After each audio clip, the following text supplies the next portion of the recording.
The True Will is chapter 6 in book 3 of Aleister Crowley's The Diary of a Drug Fiend.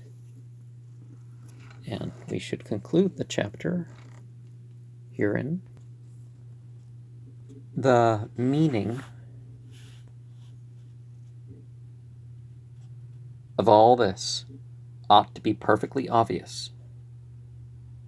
I'm afraid you haven't grasped the meaning of do what thou wilt.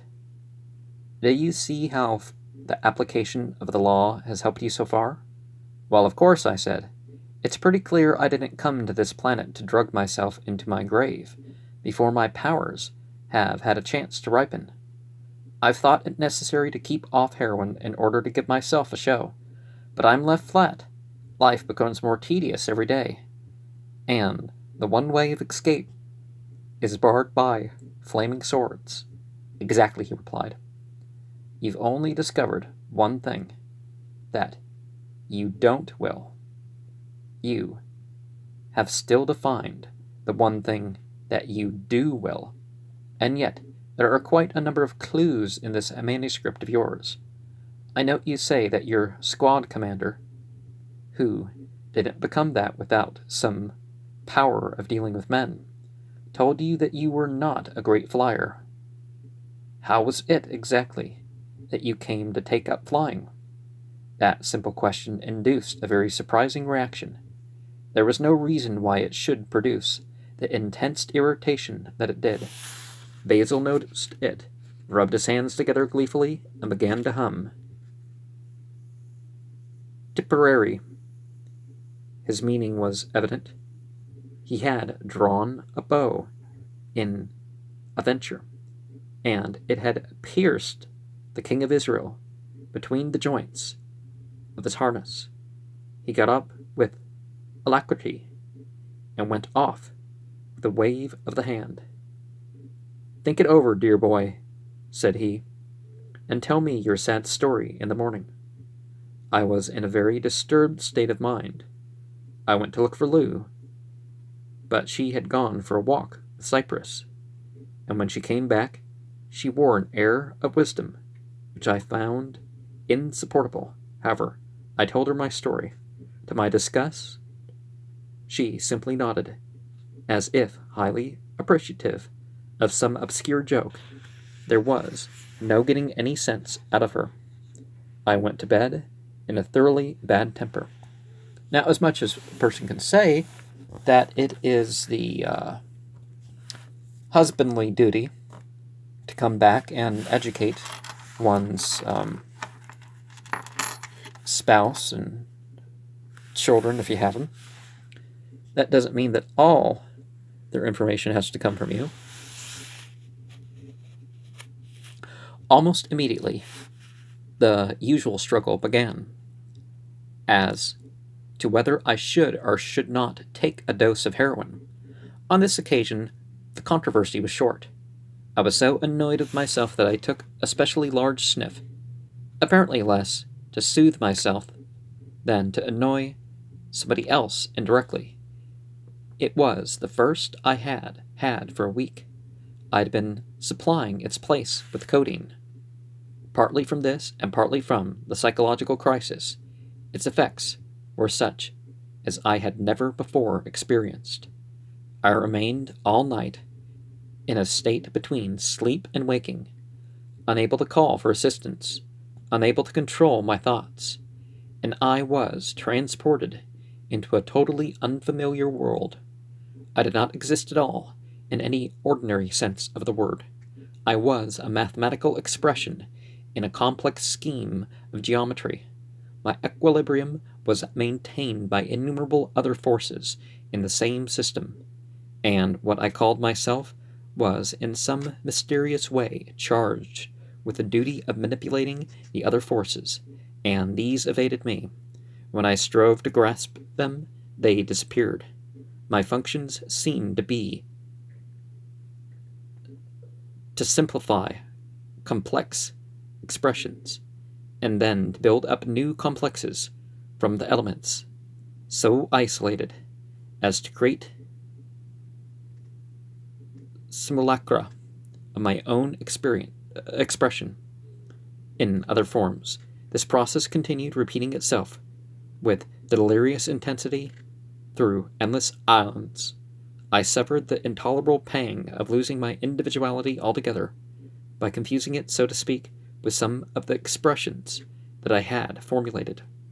The distress became so acute that I felt the necessity of getting Lou to assist me, but I could not discover her anywhere in the system, and yet there was something in the nature of the curves themselves which I identified with her.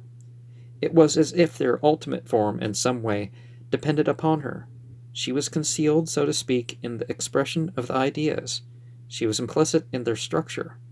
And as for the worst of the excitement and the anxiety subsided, I found a curious consolation in the fact that she was not an independent and conflicting unit in this complicated chaos of machinery, but was, as it were, the reason for its assuming its actual appearance in preference to any other. And as the night went on, the enormous complexity of the vision coordinated itself. There was a sensation of whirling and arising, communicated to the entire universe of my thought. A sort of dizziness seized upon my spirit. It was as if a wheel had been set in motion and gradually increased its pace, so that one could no longer distinguish the spokes. It became an indefinite whir. This feeling invaded my entire consciousness little by little, so that it was reduced to unchanging unity, but a unity composed of diverse forces in regular motion. The monotony devoured consciousness, so that my waking sleep merged into true sleep. The strangest part of the whole experience was that I woke up an entirely new man. I found myself engrossed in abstruse calculations, loosely knit together. It is true, but very intense with regard to an idea which had not entered my mind for months. I was working out in my mind a plan for constructing a helicopter, the invention of which had occupied me deeply when I was out of a job. It had been driven completely out of my mind by becoming heir to Uncle Mortimer's estate. By my becoming heir. And as I regained full wakefulness, I found myself extremely puzzled by my surroundings. In fact, I could not remember who I was. The question seemed in some extraordinary way to lack meaning. The more I regained consciousness of myself, of Telepilas, and of the immediate past, the more these things became unreal. The true I was the mathematician and engineer working on the helicopter, and the interval had been an elaborate nightmare. I threw it all off like a retriever coming out of a pond with a stick in his mouth, and I bent myself to my work. I was disturbed by some persons unknown, kissing me on the back of my neck, and putting a tray with my breakfast at my side. I was aware of a vague subconscious annoyance that the food was cold. Oh, what a distorted view of his wife, maybe. When the tom-toms sounded for the noonday adoration, I got up and stretched myself. My brain was completely fagged out. I joined the little party on the terrace at the salutation to the sun. Burnt out, as in a bunch of little sticks that have been spent. Hail unto thee, who art a Hathor, in thy triumphing, even unto thee who art a Hathor in thy beauty, that travellest over the heavens in thy bark. At the mid-career of the sun, Tahuti standeth in his splendor. At the prow, Ra-Hur abideth. At the helm, hail unto thee from the abodes of morning.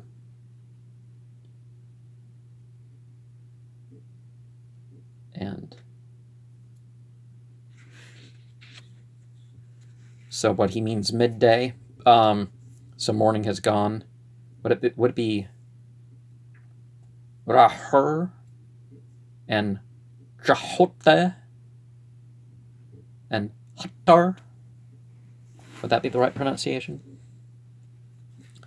One of the party made a very singular impression on me. There was something indefinably indefinably Mongolian about her face. The planes were flat, the cheekbones high, the eyes oblique, the nose wide, short, and vital, the mouth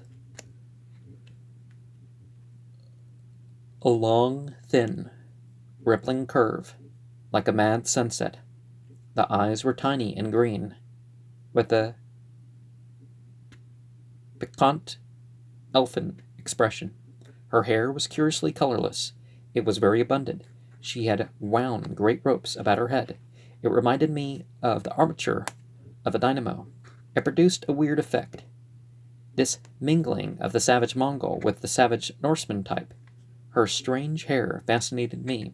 It was that delicate flaxen hue so fine.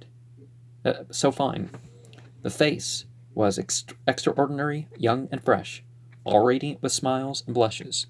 Now, as we know, red and blonde hair is the most, the finest and most numerous in terms of hairs, when you have that as a natural hair color. Peter, my boy, I said to myself, you'd better get busy and finish that helicopter and make some money, because that's the girl you're going to marry. This conviction seized me with the force of a revelation, for the girl was mysteriously familiar. It seemed as if I had seen her in a dream or something like that. I was very annoyed to find an arm familiarly slipped through mine, while a voice said in my ear, "We may as well walk over to the refectory for lunch. You haven't answered my question about how you came to take up flying. When you asked me, I wasn't at all clear in my mind, but the chain of causes is sufficiently obvious now. I had never taken kindly to medicine, its unscientific procedure, its arrogance, its snobbishness, and its empiricism all combined to disgust me. I had simply gone to the hospital because my father was bent on it, and wouldn't put up the money for anything else. I wanted to be an engineer. I was keen as mustard on bicycles and automobiles. Even as a boy, I had a sort of workshop of my own. The greatest pleasure of my childhood had been the rare visits to my mother's father, who, in his time, had been a great inventor and done an immense amount of work relative to the mechanical perfection of railway traveling. When the war broke out, I had gone straight to the engineering shops, and I became a flying man rather against my will, on account of my weight and the dearth of pilots. I broke off in my enthusiastic harangue because King Lammas had stopped on the crest of the ridge which divided the stranger's house at the abbey from the main buildings. The climb has put you out of breath, he said. Take a sniff of this. It will put you all right in a second. I pushed the man's hand away impatiently, and the little heap of powder fell to the ground. Oh, it's like that, is it? Said Basil, laughing. I realized how rude I had been, and began to apologize. "That's all right," he said. "But of course you aren't going to get out of it as easily as that. You don't give up eating mutton because you ate too much one day and got indigestion. You'll find heroin pretty useful when you know how to use it. However, your gesture just now was automatic. It was evident that your unconscious or true will objects to your taking heroin. So far, so good for the negative side. But the question is, what does your true will actually want you to do in a positive way?" Confound the fellow and his eternal metaphysics, I thought. "I haven't the least idea," I answered sharply. "And what's more, I've no time to waste on this occult stuff of yours. Don't think I'm rude. I'm very grateful for all you've done for me." Strangely enough, the memory of the last few months had just returned to my mind, yet it was merely the background of the burning flame of thought that filled my unconscious.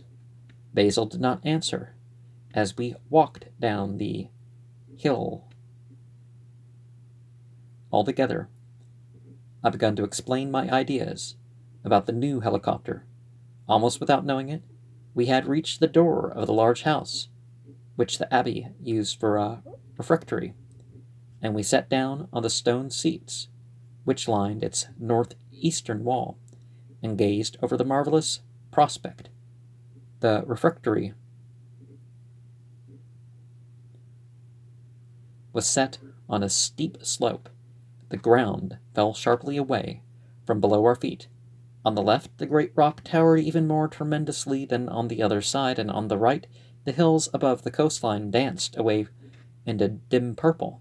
In front was a strange, jagged headland, crowded with a fantastic cluster of rocks, and beyond this the great sea stretched away in masses of greens and blues and violets, to where a number of volcanic islands slumbered dimly on the horizon. Basil annoyed me intensely by interpolating remarks about the beauty of the scenery. I couldn't seem to interest him in the helicopter at all. Was I really talking such rubbish? No. "I'm too old to be snubbed, Sir Peter."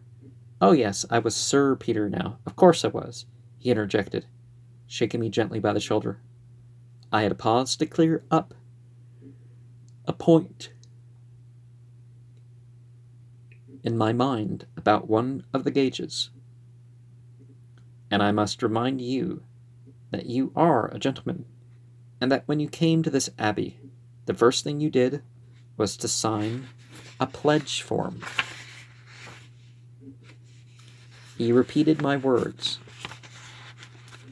"I do solemnly declare that I accept the law of Thelema, that I will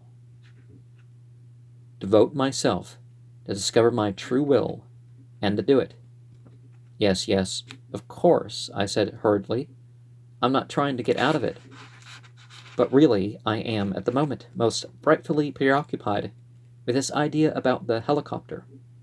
"Thank you, that will do," said King Lemmus briskly. "The meeting will now adjourn." I felt a little irritation at his offhand manner, but I followed him into the lunch. I already ate. Stomach's still kind of rumbling. He stood at the end of the table, facing Sister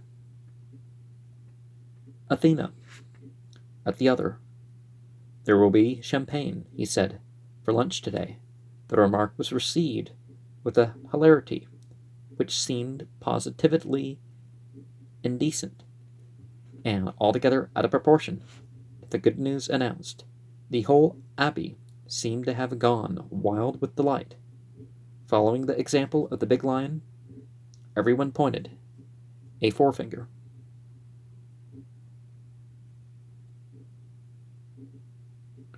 Downwards, to the left, swung sharply across to the right.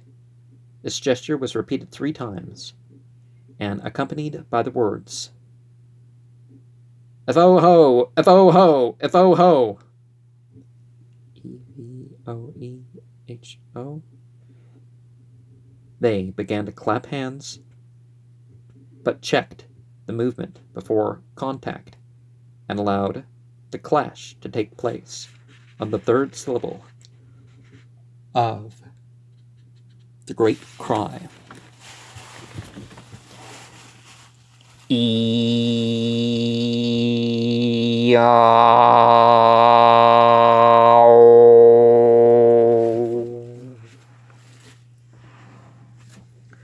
This was followed by a very rapid clapping, 3 times 3 in silence. I was entirely bewildered by this demonstration, but had no opportunity to make inquiries, for Sister Cypress immediately said, "Will," with Hermes. And lunch began in the invariable silence, a silence somewhat modified by the exuberant hilarity of the entire assembly. The champagne would not account for it all. The unrestrained glee reminded me of my early days with cocaine. However, I had something better to think about. The question was how to reduce W to an indefinitely small quantity in the formula. S minus 1 equals the square root of I minus T plus W over T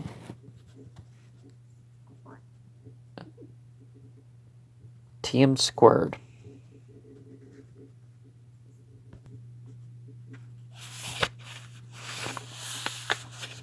Confound it. What was the use of making a rule of silence at meals when everybody was breaking it in the spirit, if not in letter? If not in the letter, I got hot and red behind the ears. Everybody from the big lion with his tumbler full of champagne to Dionysus, with his liquor glass of the same, was holding it out to me as if drinking to my health. I availed myself of the rule which permits us to leave the table without ceremony.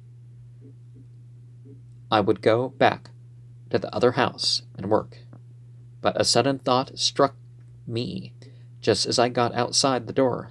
I sat down again on the stone seats, whipped out a notebook, and began my calculations.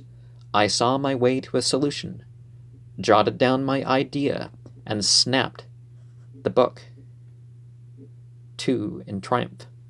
It was then that I became aware that Big Lion was putting a cigar in my mouth, and that everybody was crowding around me and shaking hands. Was this another of the buffoon's stupid jokes? To what end? Said Big Lion, as he lighted my cigar. I had sunk back in the bench in a sort of lazy triumph. Nothing bothered me now. I could see my way to solve my problem. You must say, "Accomplish great work," said Dionysus, in a tone of dignified reproach. "Confound the great work," I replied pettishly, and then became sorry for myself.